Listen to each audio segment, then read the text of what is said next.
Assalamualaikum mga kababayan ko dyan sa Middle East. Sa mga kapwa ko OFW, Yumkin Science. Sampag natin panorin po yung pagkahuli ng video kay Saldi ko. Isa mo na dyan subscribe at like sa channel. Nako! Tuwang-tuwa naman ang lahat na nanahuli na si Saldi ko dyan sa Prague o sa Czech Republic. Yan! Mainit-init pa yan. Sana matuloy-tuloy na yung sana maimbestiga na sa ang flood control ulit dyan sa Blue Ribbon Committee.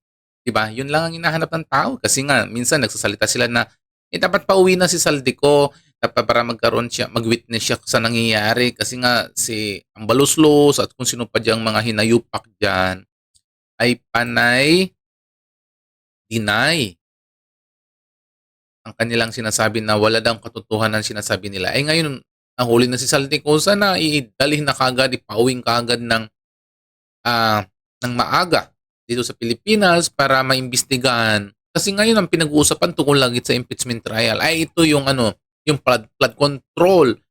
Anomalya ito po talaga yung kaba ng Pilipinas, na pati ito talaga ang pinagtutunan ng pansin mga kababayan ko. 'Di ba? Kasi ang nangyayari kasi parang pinapatay na nila yung pinapatay na nila yung usapan tungkol sa flood control. O ito, panoorin po natin, wala nang patumpik-tumpik, panoorin po natin ang balita na nahuli na si Saldico. Kasi pinatunayan na rin kasi ni Bongbong Marcos, no? Bago natin panoorin, basahin ko muna yung ni Bongbong Marcos ang kanyang sinabi. Sabi ni Marcos Jr., nahuli na si Saldico, is now detained in Prague after crossing into the Czech Republic without proper documentation and is currently in the custody of Czech authorities.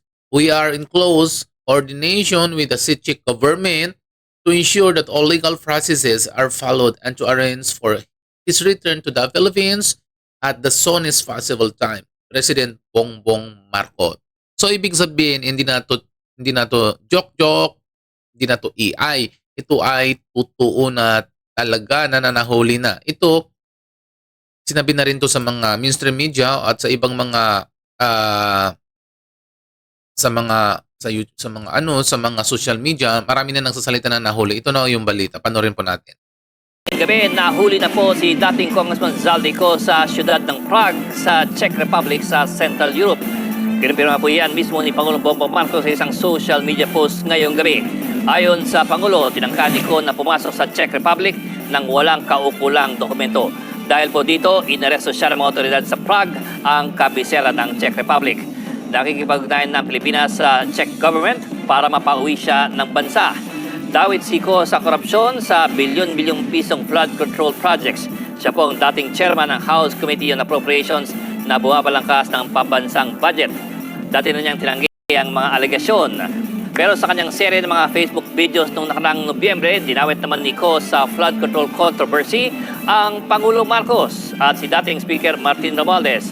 Ayon kay Ko, ang Pangulong Marcos ang nag-utos sa kanya ng mga budget insertions. At nakinabang daw ang Pangulo sa mga insertions na ito sa pamamagitan ng mga mali-maletang pera na diniliver daw sa Malacanang, bagay naman na tinanggi ng Malacanang. Si Koy nahaharap sa patong-patong na kaso ng korupsyon na sinampa sa Ombudsman. May arrest warrant laban sa kanya ang Sandigan Bayan at may petition para ipahuli siya sa Interpol. Huli siyang namataan sa... O ayun na ha. Alam mo, napaka-interested to mga kababayan ko. Yung pinag-uusapan na lagi-lagi na lang sa social media, yung tinuntok, sinasabi na mali-malitang pera, na mismo na si Saldico rin po ang nagsalita dyan, na tungkol sa mga mali-palitan na pinadala niya sa sa mga kasama niya sa 18X Marine. Nako, ang saya-saya. Ang saya-saya na ipapatawag din ng 18 Marines kapag makauwi si Saldico. Kaso lang mayroon tayong agam-agam mga kababayan ko. Mamaya, ipapatay ito ipapatay, wag sana, ipapatay ito si Saldico. Kasi nga, ang dami niyang nalalaman ng mga istoryahin, di ba? Ang dami niyang nalalaman ng mga istorya tungkol sa nagaganap sa pagnanakaw sa gobyerno. Kasi ang daming tumatanggi, di ba, diyan, kahit ang palasyo tumatanggi, na harap-harapan niya, sinasabi niya na talagang yung palasyo po ay kasabwat na pinadala niya ng mali-malitang pera. So ngayon masarap pakinggan na talagang i-clear na talaga ni Saldico kung mali-malitan na talaga, baka mamaya drum-drum na ang pinaglalagyan. Oh. Tingnan natin kung ano pang magiging reaction ni Tambaloslos sa sinasabi ni ano, kung sakaling makauwi na to ng Pilipinas, kasi dapat talaga makauwi to sa Pilipinas to para mapag-usapan sa Blue Ribbon Committee. Ano kaya naman kaya sasabihin ni Ping Lacson?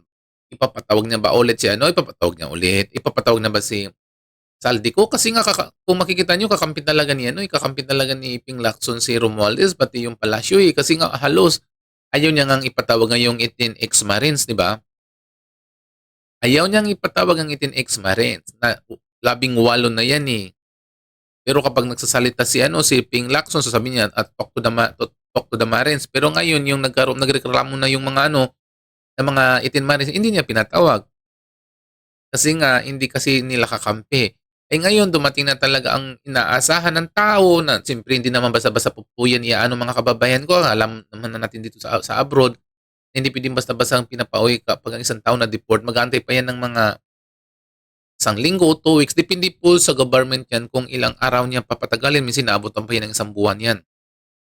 Bago nila i-deport ang isang nagkasala. Ganyan po yung kalakaran. Kahit sa Middle East po, ang kalakaran sa Middle East, ikukulong nila yan doon, mga walang dokumento, tapos makikipag-ugnayan yun sa embahada. Sasabihin, sila rin magbibigay po ng, ano, ng date kung kailan nila ipapauwi ng isang kulang sa mga dokumento o nagkasala sa kanilang gobyerno. Isang iba, inaabutan niya ng 1 month. Depende po sa sa kaso na inaano mo, na kaso o kung anong kaso man ang ipapataw sa'yo yan. Pero ito ang ang kay Saldico kasi viral na rin to sa lahat ng mga bansa eh.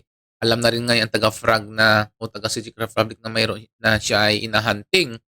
Eh kasi nanghuli naman sa kanya, di ba, mga Interpol, mga kababayan ko. Kaya ito po ang pinakahante ng mga lahat. Ito tayo magkakaalaman. Magkakaalaman na talaga kapag hindi to ipapapatay ito si Saldico. Magkakaalaman ng lahat. Kasi marami itong tinatago ng mga ebidensya.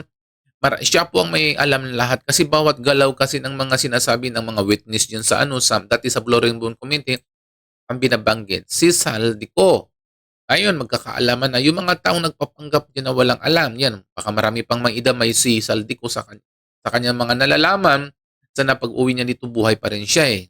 Buhay pa rin siya. Kasi sasabihin naman niya, ang magiging mangyayari diyan, lumaban ng laban. Kaya nadido. Kasi nga, ang ingay-ingay ngayon masyado kasi ngayon ng impeachment trial laban kay VP Sara.